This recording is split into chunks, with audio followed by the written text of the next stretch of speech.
Greetings and welcome to Jefficho Films. Today we're going to talk about a 2008 movie directed by Neil Marshall, who recently did Hellboy, which I hear isn't getting great critical response, but I'd blame studio interference on that, because he did Centurion, one of my personal faves, and The Descent, which was a brilliant movie. It's also starring the lovely Rhona Mitra. So let's review Doomsday.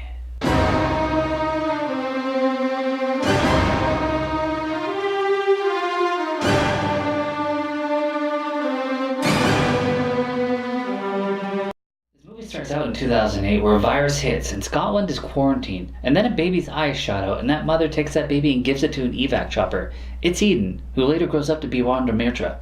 Then we get some narration explaining how terrible the world is. Everyone's become savages and cannibals, what food they had went away, there was unemployment, Britain is dying. Then we jump to 2035 where Eden's all growing up and she has a glass-eye camera she's using because she's in a special unit trying to take down some slave traders. Everything goes south and her partner gets killed, but she manages to kill the bad guy. I kill him, I swear! Sinclair, do not stop!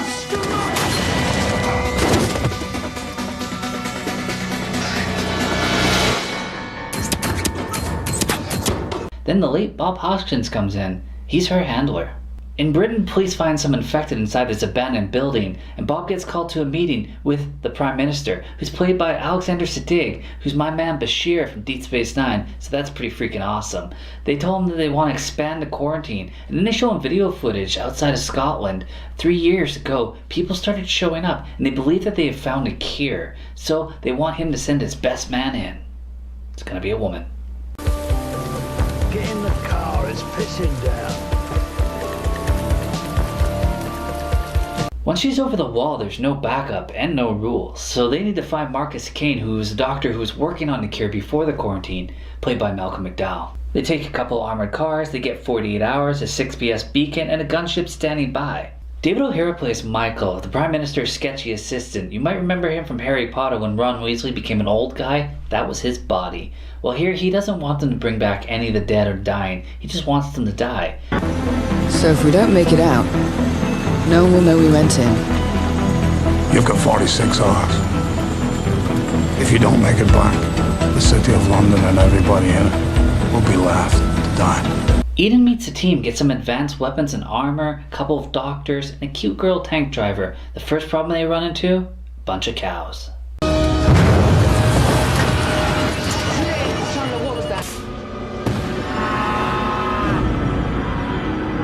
They drive past a lot of worn down buildings till they get to the hospital and they check it out. It's pretty creepy because there's nobody in there and it's all dark and everything's been scattered until somebody is in there, and then they realize they've fallen into a trap and they have to get the fuck out of there.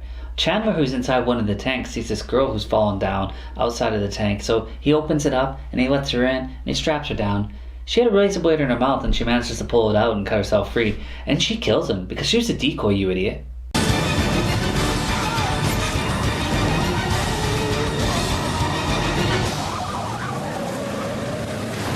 Luckily, Chandler had a grenade, and he let it go. And guess what, baby? Karma's a bitch.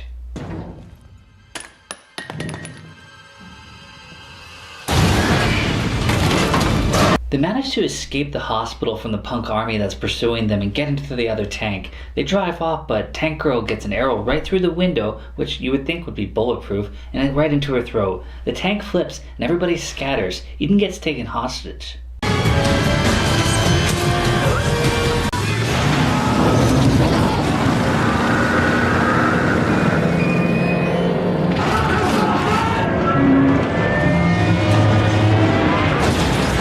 They chain up Eden and beat her and interrogate her, but she's actually the one finding out information. We learn that Kane is leading a society elsewhere, and Soul, the punk rock wannabe guy, is leading this place, which is a lot like Thunderdome. And he goes on a stage and he does a little dance routine.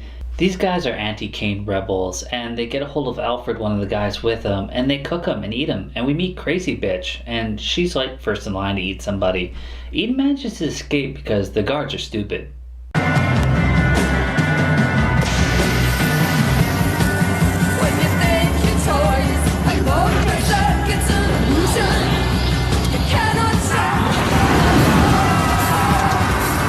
Norton and Doc are being chased by biker gangs, and they manage to get a train started up and get it going. During Eden's escape, she runs into a girl who claims to be Kane's daughter, and then Crazy Bitch comes out and they have a battle. Crazy Bitch doesn't fare well.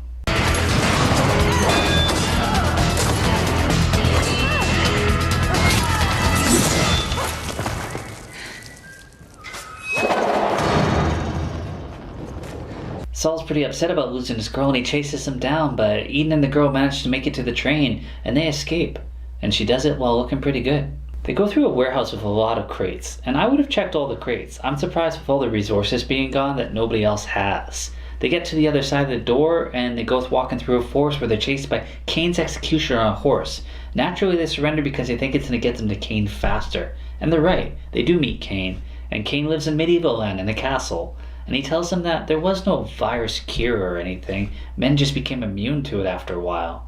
London's super infected by the Reaper virus now, and somebody actually gets into the Prime Minister's building and attacks him. Bob manages to shoot the guy dead, but the blood still splatters on the Prime Minister, and Bashir is just like so sad about it that he ends up killing himself. I mean, didn't you send people off for the cure? Why wouldn't you wait for that? Canaris! Back away! Canaris! Good shot. I was trying to save him! Kane might be going a little crazy right now, but he gets Eden to go into the arena and fight his executioner without any weapons, because that's sporting. She manages to kill them, but I might point out the jump cuts get a little ridiculous at this point.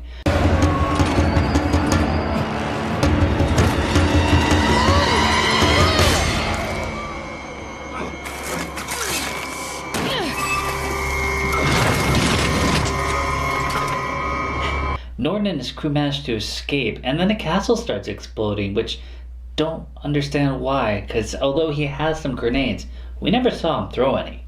They manage to get back to the warehouse and they find a really sweet car. Not too long after, Norton gets arrowed and he can't even go for a ride with them, and that car is fast, so when the cop car shows up, there's no way it could catch up to him. She radios in for a pickup. We see that Saul has rebuilt this woman, but dude, you can only really rebuild a woman with weird science. And we see that he has a gimp on the front of his car and it gets killed. But I just found that funny because, you know, this movie is inspired by Mad Max and Escape from New York and all these other kind of genres. But then, like, it re-inspired. Mad Max actually took the gimp from this. So, it's nice full circle. They try to block her off from driving with this giant bus, but she gets through it somehow just by driving. I think it would have destroyed the car a bit.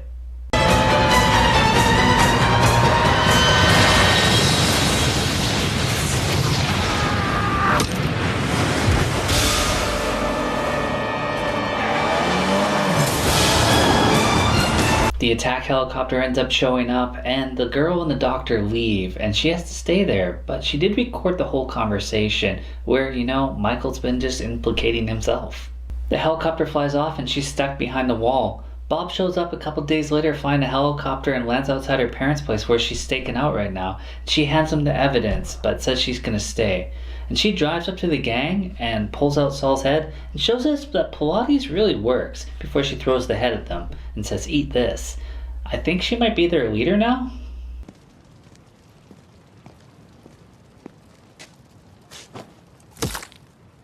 If you're hungry, try a piece of your friend.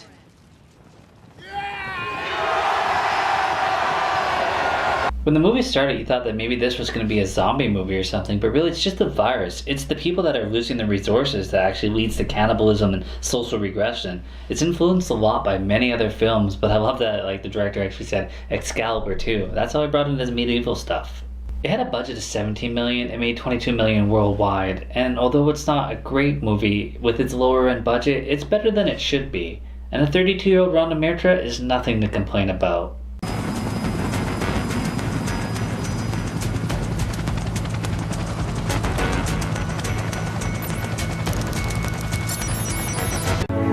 Rough ride.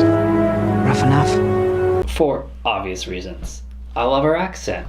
So this movie is actually a decent watch. I mean, if you only saw it once or you never saw it, give it a shot. There is enjoyment to be had. And as always, thanks for watching.